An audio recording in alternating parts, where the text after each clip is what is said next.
Allah Akbar Allah Akbar Allah Akbar.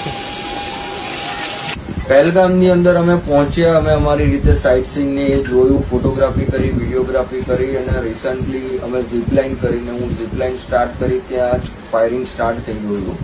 And zipline પત્તા મેં જોયું કે ઓલરેડી મારી ઝીપલાઇન સ્ટાર્ટ હતી ત્યાં સુધીમાં નીચે 5 થી 6 જણાને ગોળીઓ મારી દીધી અને ત્યાં આતંકવાદી હુમલો સ્ટાર્ટ થઈ ગયો હતો। પછી ત્યાંથી અમે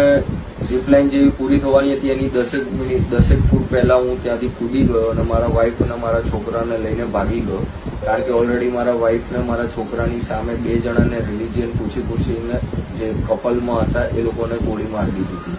એટલે એ લોકો બી એટલા ડરેલા હતા। પછી એ લોકોને લઈને હું સીધો ભાગવા માંડ્યો ને એક બ્લાઇન્ડ સ્પોટ હતો ખાડા જેવું, ત્યાં આગળ અમે પહેલા સંતાઈ ગયા હતા।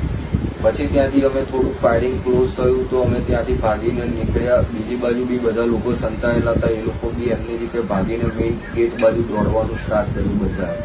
બધા એક સાથે મેઇન ગેટ સાઈડ દોડી રહ્યા હતા, ત્યાં આગળ પાછું ફાયરિંગ સ્ટાર્ટ થયું અને પછી ત્યારે ફરીથી 5-6 જણાઓને ગોળી વાગી ગઈ અને અમે મેઇન ગેટ સુધી પહોંચ્યા। મેઇન ગેટ પહોંચ્યા અને ત્યાં આગળ જોયું તો સિક્યુરિટી ગાર્ડ જે હતા એ લોકોને ગોળી મારી દીધી હતી, ટિકિટ વિન્ડો વાળાને ગોળી મારી દીધી હતી, ઇવન ઘોડાવાળાને એ લોકો લોકલ પબ્લિક પણ પહેલા ત્યાંથી ભાગી ગઈ હતી। પછી અમે દોડીને સીધું નીચે ઉતરવાનો અમે ટ્રાય કર્યો, અમને રસ્તો ખ્યાલ નહીં પણ અમે બધા દોડી રહ્યા હતા। નીચે ઉતરતા અમે 2-3 બોર્ડ વટ્યા હોઈશું ત્યાં સુધીમાં સામે અમને ઇન્ડિયન આર્મીઝ મળી ગઈ ને ઇન્ડિયન આર્મીઝે ટોટલી ટુરિસ્ટને ફટાફટ કવર કરી દીધા હતા અને ઇન્ડિયન આર્મીઝ આવી, એ લોકોએ અમને કવર કરીને એ લોકો 3-3ની સિક્વન્સમાં અમને ગ્રુપ બનાવીને કવર કરીને નીચે પાર્કિંગ સુધી લઈ ગયા।